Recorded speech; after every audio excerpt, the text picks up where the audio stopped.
നിസ്സാരമായിട്ട് തന്നെ ഒന്ന് വീണ് താണ്ടേ ഇപ്പൊ വീണതാ വീഴുവത് രോഗിക്കുന്നൊരു പശു ഈ പശു ഇത് എവിടെ നിന്ന് മേടിച്ചു? ഇത് ഞാൻ പുറത്തുനിന്ന് കൊണ്ടുവന്നതാണ്. സ്ഥലമൊന്നും പറയുന്നില്ല. ഞാൻ യൂട്യൂബിനകത്ത് ഇതൊക്കെ കണ്ട് പശുവിനെ കണ്ട് ആഗ്രഹം കൊണ്ട് പോയെടുക്കുക. ഇതിൻ്റെ തള്ളി ആൾക്കാർ വീഡിയോ എന്ത് വിലയായത്? വളരെ വിലക്കുറവ് 1,17,000 രൂപ. ഇപ്പോൾ 25 ലിറ്റർ പാലൊക്കെ കിട്ടിയ പശുവാണ്. പക്ഷേ 1,17,000 രൂപ. 1,10 വില 7,000 രൂപ ട്രാൻസ്പോർട്ട് ചാർജ് ആയി വന്ന പശുവാണ്. ഞാൻ പോയി കണ്ട് ഇഷ്ടപ്പെട്ട എടുത്ത പശുവാണ്. ഭയങ്കര കിടപ്പാണ് അല്ലേ? പശു നമ്മുടെ കാലഘട്ടത്തിൽ ഇരിക്കുന്നില്ല. അതിന് ഏറ്റവും വലിയ വിഷയം 25 ലിറ്റർ പാല് പെർ ഡേ കിട്ടിയ പശു 27 വരെ കിട്ടി. പ്രസവിച്ചിട്ട് 1.5 മാസമേ ആയിട്ടുള്ളൂ. നല്ല ആരോഗ്യമായിട്ട് പശു. പക്ഷേ ഇതിൻ്റെ വിഷയം പറയുന്നത് കുളമ്പ് വിഷയമാണ്. അതിൻ്റെ കുളമ്പ് എല്ലാം വിഷയമാണ്. സാധാരണ ഉള്ള പശുക്കൾ നിൽക്കുന്ന പോലല്ല. ഇതിൻ്റെ കാല് നീക്കാൻ പറ്റുന്നില്ല. കാല് മൊത്തം ഇതായിരിക്കുക. പിന്നെ ഇത് കോഴിക്കോട് നമ്മുടെ സുഹൃത്തുണ്ട് നൗഷാദ് എന്ന് പറഞ്ഞ്. അദ്ദേഹം അതായത് എനിക്ക് കുളമ്പ് മൊത്തം വൃത്തിയാക്കി അൾസറാണ്. അൾസർ വരും. ഇനി അത് വൃത്തിയാക്കി ചെയ്തോട്ട് മറ്റേ ബൂട്ടുണ്ട്. ഇതിപ്പം രാവിലെ ഒരു 15 ലിറ്റർ 16 ലിറ്റർ പാല് പെർ ഡേ കിട്ടിക്കൊണ്ടിരുന്ന ദിവസം രാവിലെ. ഇന്ന് രാവിലെ ഒരു 5-6 ലിറ്റർ പാലും തീറ്റി കഴിക്കാൻ വയ്യ. ഇതിനകത്ത് കയറ്റി നിർത്താൻ പറ്റുന്നില്ല. ഇത് തറയിൽ നിൽക്കത്തില്ല. ഇപ്പൊ തന്നെ ഒന്ന് വീണ് താണ്ടേ ഇപ്പൊ വീണതാ വീഴുവത്. പിന്നെ ഇതിനെ ഈ കറക്കാൻ നേരത്ത് മാത്രമേ ഇവിടൊന്നും കയറത്തുള്ളൂ. ഇപ്പൊ ഈ ഇവിടത്ത് പുറത്തോട്ട് കെട്ടാൻ പറ്റുന്നില്ല. ഇത്രയും വലിയ വില കൊടുത്തൊക്കെ എടുത്തോണ്ട് നമുക്ക് ദണ്ണം തോന്നുക.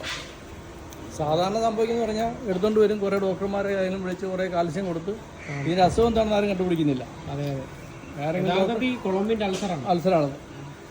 അപ്പോൾ ഇത് എനിക്ക് തോന്നുന്നു ഇത് അറിയാതെ നമ്മുടെ കേരളത്തിൽ ആൾക്കാർ പോയി മേടിക്കുന്നു. എല്ലാവരും ആരും ഇതിൻ്റെ കളർ കണ്ടാലും ഈ പിന്നെ തലയുടെ ഭംഗിയൊക്കെ കാണുമ്പോൾ ആൾക്കാർ ചാടി അങ്ങ് വീഴുമല്ലേ. എന്നിട്ട് പറയും 25 ലിറ്റർ ഹെവി സൈസ് പശു വന്ന് വരാൻ കൊണ്ടുപോയി അനുഭവിക്കുമ്പോഴല്ലേ പറഞ്ഞത്. ഇപ്പോൾ ഞാൻ ഇത്രയും പശുവിനെ വളർത്തി എനിക്ക് ഇത്രയും പരിചയം ഉണ്ടായിട്ട് പോലും എനിക്കിത് താങ്ങാൻ പറ്റുന്നില്ല. ഇത് വേറൊരാളാണെങ്കിൽ ഇതിനെ അന്നേരം കശാപ്പിന് പോകത്തേ ഉള്ളൂ. പക്ഷേ ഇതിന് ജീവിതം രക്ഷപ്പെടുത്തി എടുക്കണമെന്നുള്ള കാര്യമാണ്. പിന്നെ നമ്മൾ ഒരാളിനെ വിളിച്ചപ്പോൾ അദ്ദേഹം വയനാട്ടിലായിരുന്നു. ഇതിൻ്റെ ട്രീറ്റ്മെൻറ്റും കാര്യങ്ങളും പെട്ടെന്ന് ഓടി വരാൻ പറ്റത്തില്ല. അപ്പോൾ എൻ്റെ അടുത്ത് പറഞ്ഞു രാത്രി ഫുൾ ടൈം മണ്ണിൽ കെട്ടാൻ പറഞ്ഞു. അങ്ങനെ ഞാൻ മണ്ണിനകത്തിട്ടേക്ക് പോയത്. അപ്പോൾ ഈ കറക്കാൻ സമയത്ത് മാത്രം മെഷീൻ ആയതുകൊണ്ട് എന്നിട്ട് തന്നെ ഇവിടെ നിൽക്കാൻ വയ്യ. ഇപ്പോൾ ഞാനത് വീണ പാടായിരുന്നു. ഈ ചൂടത്ത് എവിടെ മാറ്റി കേട്ടോ. നമ്മുടെ കേരളത്തിലുള്ള ഒരുപാട് പേർക്ക് ഇതേപോലുള്ള അവസ്ഥകൾ പറ്റുന്നുണ്ട് അല്ലേ? പശുവിനെ പോയി അത് പറ്റത്തില്ലെന്നല്ല. അതുപോലുള്ള സെറ്റപ്പിലുള്ള ഫാമൊക്കെ ആണെങ്കിൽ അജീവൻ നമുക്ക് വിഷയമില്ല. ഇത് നമ്മൾ സാധാരണക്കാരൻ വളർത്തുന്ന പശുക്കളെന്ന് പറഞ്ഞാൽ ഇതുപോലുള്ള ഷെഡിനകത്ത് അല്ലാതെ വേറെ ഇടപെട്ടില്ല. അല്ലെങ്കിൽ അതുപോലുള്ള ഹൈടെക് ആയിട്ടുള്ള വലിയ വലിയ ഫാമുകൾക്കൊക്കെ ഇതുപോലുള്ള പശുക്കൾ പറ്റും. ഒരു ദിവസം 30 ലിറ്റർ പാല് കിട്ടുന്ന പശുക്കളല്ല. പശുവിനെ നമുക്ക് കുറ്റമൊന്നുമില്ല. പക്ഷെ നമ്മുടെ ക്ലൈമറ്റുമായിട്ടും നമ്മുടെ കാലാവസ്ഥയായിട്ടും നമ്മുടെ തൊഴുത്തുമായിട്ടൊന്നും ഈ പശുക്കളൊന്നും സെറ്റാൻ വലിയ പാടാണ്. ഇതേപോലെ ഈ കർഷകരുടെ വേദനയൊന്നും ഒരു മനുഷ്യനും ആരും കാണിക്കുന്നില്ല. കാരണം എല്ലാവരും ഇത് മേടിക്കുമ്പോൾ എല്ലാവർക്കും വലിയ സന്തോഷം. പരാജയം വരുമ്പോഴാണ് അതിന്റെ ബുദ്ധിമുട്ടാണ് മനസ്സിലാകുന്നത്. പരാജയം ആരും കാണിക്കത്തില്ല. എല്ലാവരും പോയി വീണ്ടും ചാടിക്കൊടുക്കും. എല്ലാവരും വീഡിയോക്കകത്ത് പറയുന്നുണ്ടല്ലേ, ഏത് വീഡിയോക്കകത്തും പറയുന്നത് നഷ്ടമൊന്നും അല്ലെങ്കിൽ ഇതിനകത്ത് പ്രയാസങ്ങളൊന്നും ആരും പറയുന്നില്ല. എല്ലാവരും പറയും എനിക്ക് ഭയങ്കര ലാഭമാണ് ഈ ബിസിനസ്, എനിക്ക് അങ്ങനെയാണ്, എനിക്ക് ഇത്ര പശുവുണ്ട്, നിൽക്കാൻ വയ്യ. ഞാൻ പുറത്ത് നിൽക്കാൻ പറ്റുന്നത് വീണ് കഴിഞ്ഞാൽ പിന്നെ എണിക്കാൻ പറ്റത്തില്ല. മണ്ണിലാണെങ്കിൽ ഇത് മേപ്പോട്ട് എണിക്കാനുള്ള ഇത് കിട്ടും.